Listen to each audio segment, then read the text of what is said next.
Everything starts with an idea, a spark, an innovation. Innovations are what make the United Kingdom one of the most creative countries in the world. Innovations that are pioneered by students and staff at the University of Southampton, which enlist our immune systems to fight the war against cancer and harness the power of fibre optics to connect the 7 billion people on planet Earth. We are Enactus Southampton. My name is Josh, and joining me in representing our 203 members today are Rosie, Bradley, Adam, Jake, Nikki, and Alistair on technology. We are so proud of the 9 enterprises we've created which empower lives through innovation. Our enterprises are thought up, piloted, and implemented by students in our team and are addressing needs across the globe. This scale of impact has been made possible due to our innovative environment built upon our 3 core values: education, equality, empowerment. The key is E. One example of this is our Retirement Transition Initiative, where we facilitate personal development opportunities for our UK's ageing population and empower them to create personal enterprises. Both give them the means and knowledge to enter retirement confidently and financially secure. And this year, this business model has been so successful, we've started franchising it across the UK with the mission to impact 100,000 people every year. But today, we're going to tell you about our 2 most sustainable and scalable enterprises and how they're using a franchise model to scale beyond Enactus Southampton, becoming true businesses. This year, they've started this journey by empowering over 266 entrepreneurs who have indirectly impacted the lives of over 47,000 people. 3 years ago, we were approached by Kennedy, who works for the NGO Retech in Kisii, Kenya. Kennedy heard about us through our most established international project, Right Light, and asked us to help him with a pressing sanitation issue in his community. After our own initial research, we found it to be a much larger, global problem. $26 billion is spent on malaria and HIV every year, but only $7 billion is spent on tackling global sanitation, even though poor sanitation leads to more deaths than both combined. Now, we don't have millions to invest into this problem, but we can use our entrepreneurial action to start removing the source of the problem entirely, which is why we've created Sanako. Sanako's first solution started after we visited Kennedy's community and conducted baseline needs assessments with over 100 local women about their difficulties during menstruation. This is what some of the women told us.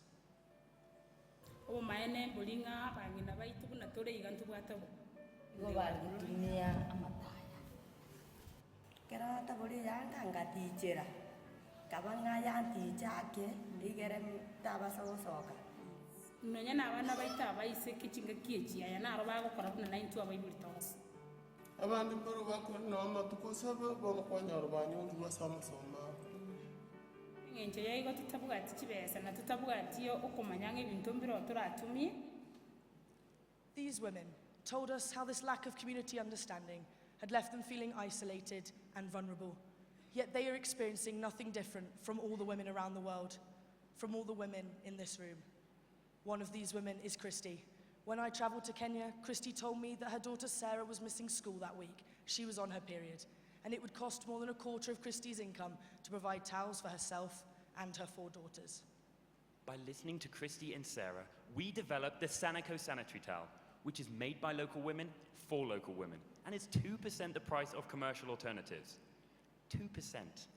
This pricing opens a completely new market for women who previously had no access to affordable sanitary towels. But what's more is what you get for your money. Our towels are completely reusable, and this year have varying absorbences for different flows, and can be sold with discrete bags for hygienic storage. Under our franchise model, we set up our partners as master license holders who train up new entrepreneurs like Christy as franchisees and teach them our 3 main areas of education: business skills, towel production, and menstrual care. A microfinance loan then sets up cooperatives which employ multiple entrepreneurs and allows the women to specialize and reinvest their profits to allow the cooperative to grow independently by employing more people. The loan is repaid at 25% of their monthly profit, and once repaid, a franchise fee enables the creation of more Sanako businesses.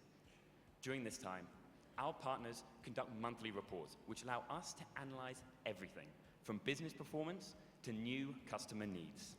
From this, we found that the real difference is made in local schools, where vital menstrual health education is delivered by Christy and her cooperative. This enables the girls to see the benefits and purchase the towels for themselves, increasing market demand for the product. But most of all, it gives girls confidence in their bodies and breaks the social stigma, as boys are educated as well. We also found that mothers were forced to use unhygienic rags and banana leaves as nappies, and the elderly, who were experiencing bladder weakness, used them as incontinence pads. This caused the contraction of preventable diseases by some of the most vulnerable in the community. So we developed our sanitary pad product range to support multiple generations. Reusable nappies for babies and infants, reusable sanitary towels for the women and girls, and reusable incontinence pads for the elderly. But what do all of these developments actually do for the people we work with? The key is E: education, equality, empowerment. Through the menstrual health education delivered to over 7,300 girls and boys, the entrepreneurs are creating a society where everyone understands menstrual health, and this education will be passed on through generations. The towels even keep girls in school, and it was amazing to see how happy Sarah and her female classmates had become, as they are now receiving a full education, completely transforming their hopes of progressing to high school. Christy and the cooperatives have sold 4,600 packs of sanitary towels. That's enough towels for all the women at this event for an entire year, meaning Christy has gone from earning $41 to $56 a month, 35% more than our baseline needs assessments indicated. Now, this may not seem like much to some, but for Christy, it means all of her 6 children can now attend school. And what's more is that by investing in Christy's leadership development, she is now empowering others with her own experiences, like many other entrepreneurs have done before her.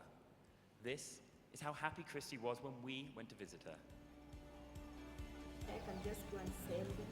I'm back with something to do. So guys are just going to school. If they have challenges, they're asking us, and we are telling them everything. They are really understanding us and finishing their studies. And they love us. Christie's is just one story. This year, 78 towel entrepreneurs have been empowered with a sustainable business, giving them confidence in their family's future. However, there was still another life-threatening sanitation need, a need we could address.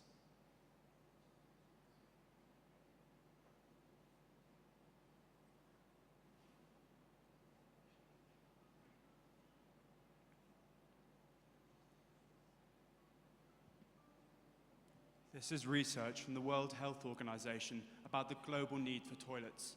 It was in one of these communities where we met Batsheba, who told us in this needs assessment what life was like without her husband.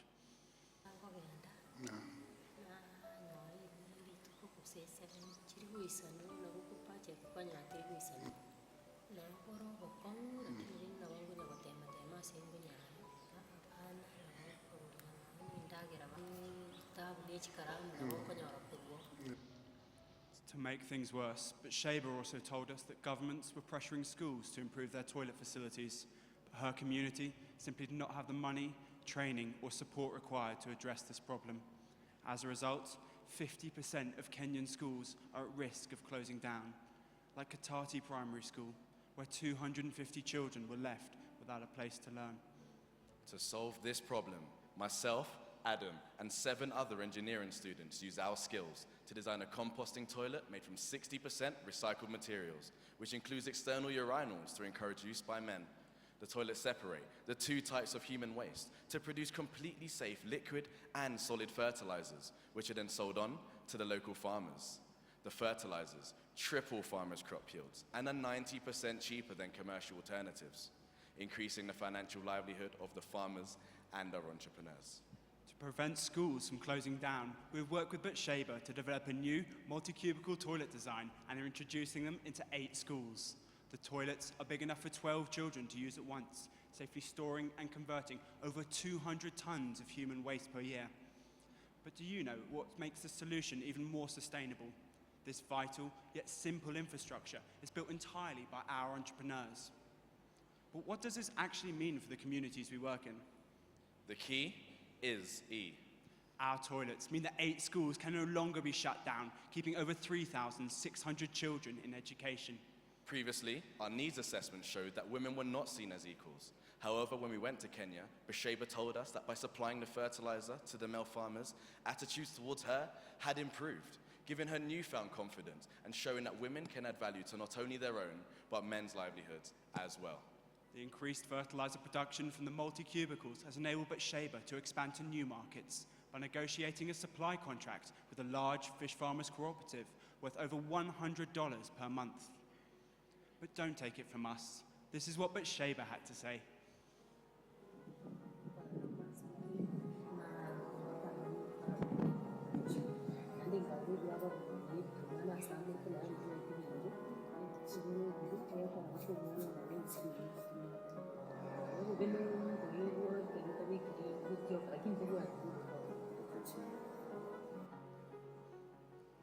Basheba is just one of the 33 toilet entrepreneurs empowered this year who are finding new markets for a wasted resource and cleaning up the streets of their communities.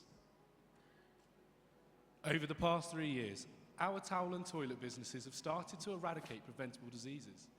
But there was one thing missing, one more product to ensure we could create a complete sanitary solution. Do you remember when you were a kid and you loved playing in the mud? Well, imagine if that mud was full of diseases. Diseases like cholera, diseases that can be deadly. With no affordable access for an effective way of washing your hands, this is the reality for the communities we work in. While in Kenya, our partners told us that large amounts of fruits were left to rot in the streets, in particular, avocados and bananas. Now, these are not two problems, but one solution, the Sanako soap. Using the chemists from our research team, we utilised the antibacterial properties from avocado oil to create soap. Through trialling our product last year and speaking to our customers, we learned that younger generations preferred liquid soap over solid bars. So this year, we ensured we could create both options while keeping them 60% cheaper than alternatives. The soap is the missing link that completes Sanako's whole sanitary solution. The soap provides women with a hygienic option for washing their sanitary towels and provides toilet users a clean and safe way to wash their hands after use. This year, 28 soap entrepreneurs have been empowered to run their own businesses, which has given their communities affordable access for an effective soap product. This year, our work has empowered lives through innovation by evolving one hygiene product into 3, by evolving single cubicle into multi-cubicle toilets, and by evolving a simple bar of soap to provide a liquid option. But how do our 3 Sanako businesses benefit communities? They've improved people's livelihoods, even made some break out into song and dance. And for a few, well, they were a bit surprised. The key is E. The combination of the 3 sanitation solutions means education is improving. Girls are now confident and staying in school because of the sanitary towels. Schools are now staying open because of the improved toilet facilities, and children are prevented from spreading disease because of the new soap. This year, 139 entrepreneurs have been directly empowered and given the independence to create sustainable livelihoods for themselves and their families. And as a result, over 41,500 lives have been indirectly impacted due to the purchase and use of Sanako products. This year, we have shown you how Sanako changes the way a community deals with hygiene. But now we're starting to scale this enterprise across the world using our franchise model. But how do we know it will work? We know this franchise model works because we have built our most established international enterprise, Brightlight, on this model for the past 2 years, and as a result, have been scaling its impact across 3 African countries. This model has enabled Brightlight to eradicate the use of dangerous kerosene fuel from 1,800 homes by setting up entrepreneurs who rent out affordable solar lamps. This year, Brightlight has directly empowered 127 entrepreneurs, more than a doubling in size from the previous 2 years combined, proving our franchise model works and indirectly impacting the lives of over 5,500 people this year. The success of Sanako and Brightlight has made them investable and scalable enterprises. We have used this credibility to team up with the international charities Amani UK and Links International, whose mission statement and values are aligned with ours. We have committed to franchising our models to them, and soon, other global organizations with the mission to indirectly impact a cumulative total of 380,000 people by 2020. This number may seem ambitious, but look at the number of people empowered this year and the exponential growth that is occurring. Can you see the potential? Today, we only showed you a few of our innovations, but this is just the beginning, as we are constantly creating new and original businesses through our incubator, Spark, from solar cookers to biodiesel, and we can't wait to see what these become. All of our enterprises in the UK and abroad have been built upon our 3 core values: education, equality, empowerment. This year, our values have enabled over 7,900 people globally to gain new knowledge, progression towards a world where education is accessible to everyone. Our values have created enterprises that have brought people of all ages and genders together, progression towards a world where everyone is treated equally. Our values have directly empowered 443 entrepreneurs to improve their families' livelihoods. Progression towards a world where people take control of their futures. But if you take one thing away from today, let it be this. But to me, true empowerment is that even after you leave, the beneficiary, the target person, is she or he is able to sustain himself. This project made me feel inspired, and I started to think about how it would be to be a businessman.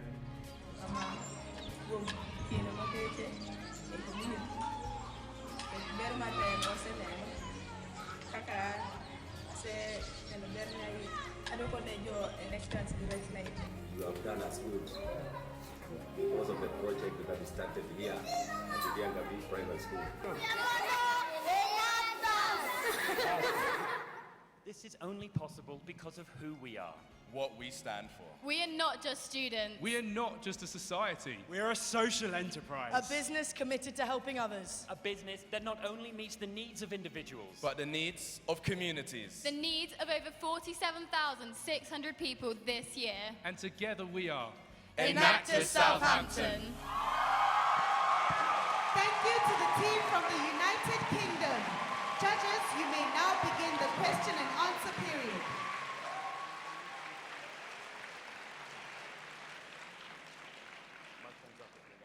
Hello, and thank you for that wonderful presentation. My question is about your LIGHT program. Could you tell me how much it's grown in the past academic year from its original inception? So we started Right Light 4 years ago, and we started in Madagascar and then migrated it through a franchise model to Kenya and Uganda. And this year, since we built up a very strong trusting relationship with our partners, our entrepreneurs, and the community, we were able to actually start dealing with a fundamental need within our communities after speaking with them. We found out that some women in the Kisumu area of Kenya actually had a lack of disposable income and were involving themselves in prostitution in order to make up that extra money. And this was coupled with the fact that they were spending a high amount of money on health, food, and kerosene. And we saw that we could use our Right Light business to, 1, eradicate kerosene to improve their health, and 2, give them a business to make a profit and then be able to take them out, remove themselves from this prostitution so they never have to go and involve themselves in that act again. And now we have worked with 100 women this year in this academic year, and that has contributed to our 127 figure, which is a doubling from the previous 2 years combined. And we're so excited to see where this is going with our franchise model and our 2020 vision as well.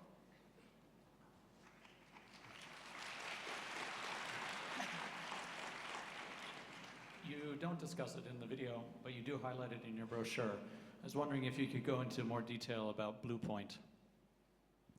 So Bluepoint is a local intranet hub that allows any device to connect to it via a process of transliteration, which means that it's available for FM radio, Bluetooth, and Wi-Fi.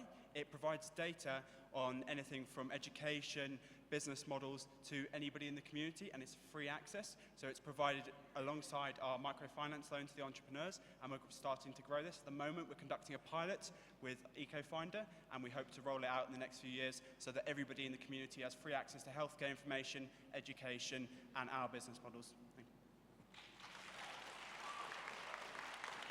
It seems that you're scaling all your activities up, but at the same time in your financials, your revenue is decreasing. Can you explain that imbalance? Okay, so at the start of the year, we had this vision that we wanted to be completely independent of grants and funding from external sources. So we've made steps and progress this year to ensuring that. So our revenue has decreased because we've actually decreased the amount of grants and funding we've received. But to compensate for that, our commercial projects have made massive steps forward this year, generating just shy of $28,000 in revenue. And with our franchise payments coming in from Retirement Transition Initiative of $40,000 every year for the next 3 years, and our franchise payments coming back from our entrepreneurs to invest in new projects, we're more than confident in the next year that we'll be completely independent of grants and funding.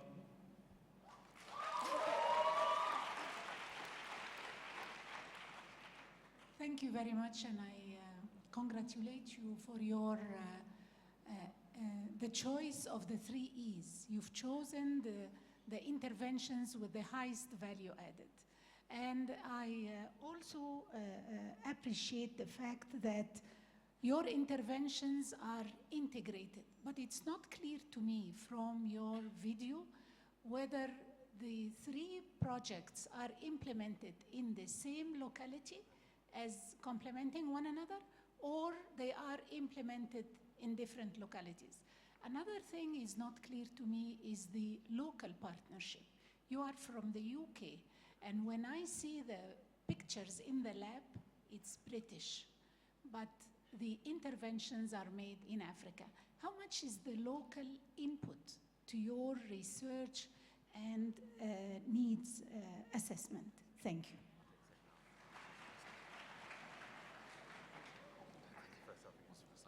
Excuse me, could you repeat the first half of your question?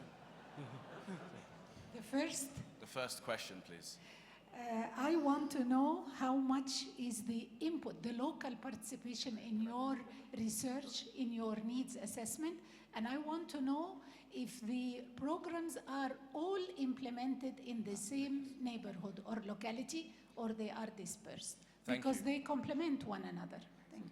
Thank you. All of our solutions are implemented in the same communities. They started off in Kisii, Kenya, and they were actually migrated to our old partner with Right Light, EcoFinder, in Kisumu. So now they're actually both operating with Right Light in the same 2 communities, as well as Right Light is operating in 3 other communities, which we hope to expand to in the future as well. Your time has expired.